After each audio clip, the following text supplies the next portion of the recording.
On peut dire qu'aujourd'hui, nous rentrons en guerre face à cette désinformation. Nous sommes en guerre. La lutte contre la désinformation en santé s'impose donc comme une priorité stratégique pour l'État, en posant ce matin un acte politique fort de faire de la défense de la science une politique publique à part entière. On a le droit de le faire dans une dictature. La désinformation nuit gravement à la santé et que dans le domaine médical, elle peut tuer. Cher ministre de la Santé, le gouvernement ayant fait le plus de désinformation en matière d'efficacité du vaccin et sur la transmission du virus, permettez-moi de douter. Afin de stopper la désinformation, pourriez-vous répondre à ces questions? Quelle est l'implication de la France dans l'épidémie du Covid? Pourquoi les virus du SRAS de l'Institut Pasteur se retrouvent dans la nature? L'Institut Pasteur est suspecté de trafic de virus. Où en est l'enquête? Pourquoi le Covid est classé secret défense? Et j'ai ma petite idée là-dessus.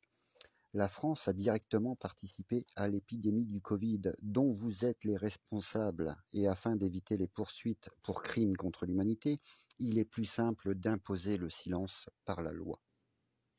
La preuve en image. Bon, silence plateau s'il vous plaît. Moteur, ça tourne.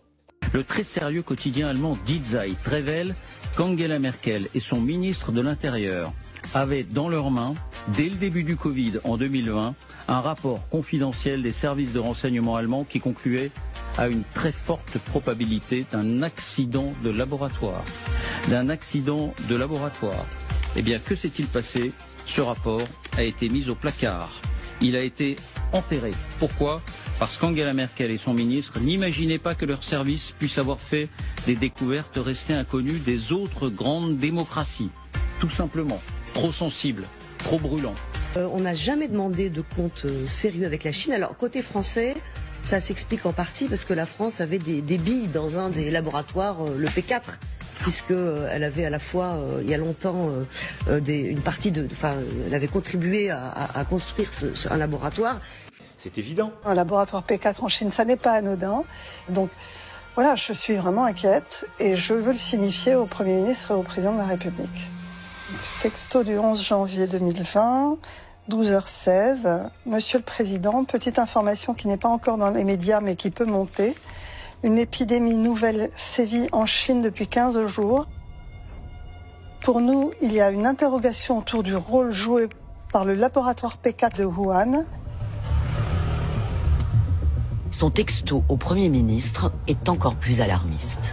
On suspecte le laboratoire P4 de Wuhan de manipuler les virus. Voilà, il y a une épidémie qui démarre dans une ville où il y a un laboratoire de haute sécurité.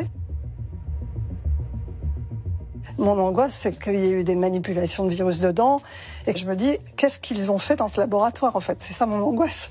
Certains équipements du laboratoire n'étaient pas opérationnels, voire pas adaptés, comme les isolateurs pour les animaux. Être en mesure de s'assurer que le laboratoire P4 de Wuhan est opérationnel constitue un point vital pour éviter de se voir attribuer la responsabilité de tout accident. La Chine et la France conduiront des recherches de pointe conjointes sur les maladies infectieuses et émergentes en s'appuyant sur le laboratoire P4 de Wuhan. Parce que si on a des adolescents et des futurs citoyens dont le rapport à la vérité a été mal bâti, en tout cas construit, sur des réseaux sociaux où la différence entre la vérité et la contre-vérité n'était pas claire, bonjour la génération des complotistes. Et même pour la génération d'avant, on n'a pas totalement réussi à le conjurer. On en a tous fait l'expérience. TikTok démonétisant mes vidéos, surtout sur les sujets dérangeants. Je vous invite à me suivre sur les autres plateformes. Et si vous souhaitez soutenir mon travail, vous avez la possibilité de le faire à partir d'1 € sur Tipeee. Le lien est sur mon profil. Merci à vous.